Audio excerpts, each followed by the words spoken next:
Maitei Pememara, Temibocuera por un Boesiripegua. No importa el lugar para estudiar, aprenderemos desde donde estemos. Soy la profesora María Liliana, tu docente de Ciencias Sociales, y hoy trabajaremos con la disciplina Historia y Geografía. El tema a desarrollar el día de hoy, Paraguay, en el periodo comprendido entre 1954 y 1989. Para lo mismo, estaremos desarrollando la Constitución de 1940 y la Constitución de 1967. Los propósitos para el día de hoy son los siguientes: emitir juicio valorativo sobre la importancia histórica de las constituciones estudiadas, diferenciar las características que presentan cada constitución y también interpretar los puntos más resaltantes de ambas constituciones. Vamos a dar inicio con nuestros personajes. Ara y Rolfi se encuentran recorriendo el Congreso paraguayo. Allí se propicia la siguiente conversación. Vaya que mucha gente trabaja en el Congreso.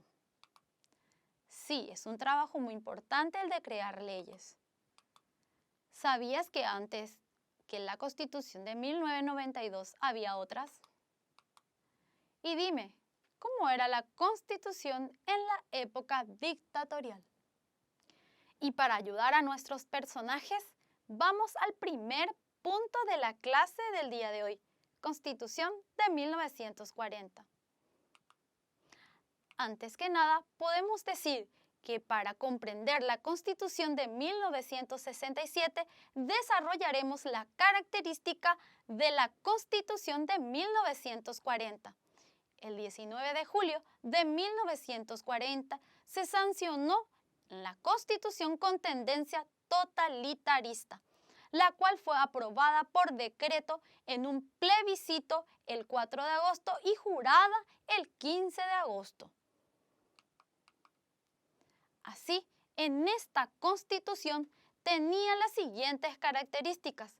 En la nueva Carta Magna se fortalecieron las atribuciones del presidente. Él gobernaría por un lapso de 5 años y pudiera ser el reelecto un periodo más. El titular del Ejecutivo debía ser católico y mayor de 40 años, restringiendo así a los candidatos. Se le facultaba al Parlamento a llamarse Cámara de Representantes y dictar leyes y decretos. Asimismo, se suprimió el cargo de vicepresidente en aquella Constitución y se creó un Consejo de Estado compuesto por los ministros del Gabinete del Poder Ejecutivo. Podemos decir que se crea y se da fuerza al Poder Judicial y se crea el cargo de Corte Suprema de Justicia. Pasemos a la Constitución de 1967.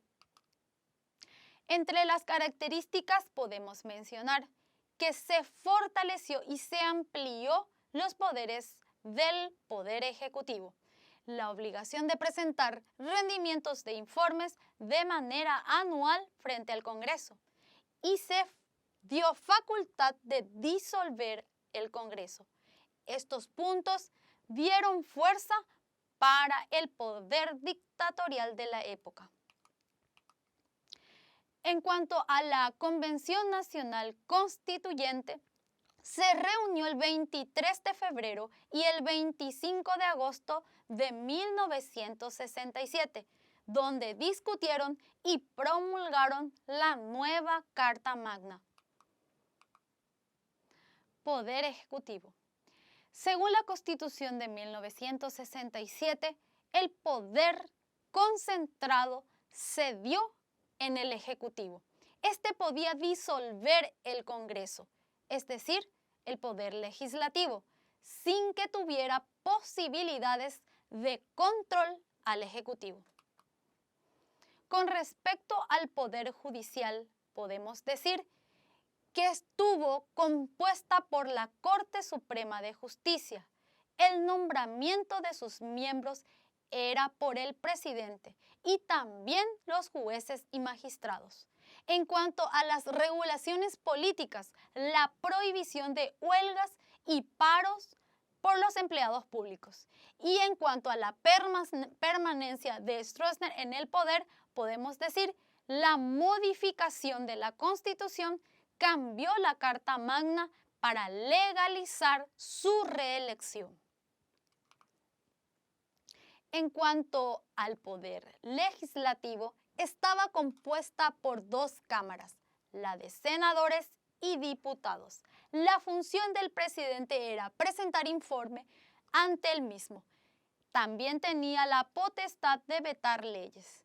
En cuanto a la reconsideración, los proyectos podían ser reconsiderados por ambas cámaras con 2/3 de votos. Así, el receso parlamentario podía emitirse decretos con fuerza de ley. En cuanto al estado de sitio, el presidente tenía potestad de declarar el estado de sitio. Y en cuanto a los idiomas, podemos decir que se nacionalizó al guaraní y al español. La particularidad de esta Constitución era una norma general. El presidente solo podía ser reelegido un periodo más, ya sea consecutivo o alternativo. En cuanto a la duración de cada periodo, era 5 años, desde el 15 de agosto de 1968. Esto previsto en el artículo 174. Los ajustes a las necesidades de Stroessner la Constitución fue adaptada a sus necesidades. Las reformas constitucionales se centraron en la cuestión de la reelección. Bien chicos, llegamos a la evaluación de la clase del día de hoy. Veamos qué nos sugiere. Marcar la respuesta correcta y vamos a leer el primer planteamiento. Según la Constitución de 1940, el Parlamento se denominó Poder Legislativo, Poder Judicial o Cámara de Representantes. ¿Qué estuvimos diciendo de la primera Constitución estudiada? Muy bien, Cámara de Representantes. Excelente. Vamos al siguiente planteamiento. Dentro del Poder Judicial, el presidente de la República tenía facultad de elegir a sus miembros y a todos los jueces y demás magistrados. Esto expresa la Constitución de 1940, de 1967 o de 1992. ¿Qué estuvimos diciendo? Excelente. La Constitución de 1967, que le daba extraordinarios poderes al presidente. Bien chicos, llegamos al resumen de la clase del día de hoy. Hoy estuvimos hablando de la Constitución de 1940 y de 1967. ¿Qué estuvimos diciendo de estas constituciones? Que el 19 de julio de 1940 se sanciona esta ley con un corte totalitarista. En cuanto a la Constitución de 1967, podemos decir que fortaleció los poderes del Ejecutivo. Hagamos el cierre de nuestra situación inicial. Qué pena con las constituciones de 1940 y 1967. Se ven características dictatoriales en el contenido. Sí, con los poderes que contenía era imposible que el gobernante no se excediera. Así chicos, la Constitución de 1992 sí tiene herramientas para controlar a todos los poderes. Recordá, no importa el lugar para estudiar, sos el protagonista de tu aprendizaje. Hasta la próxima.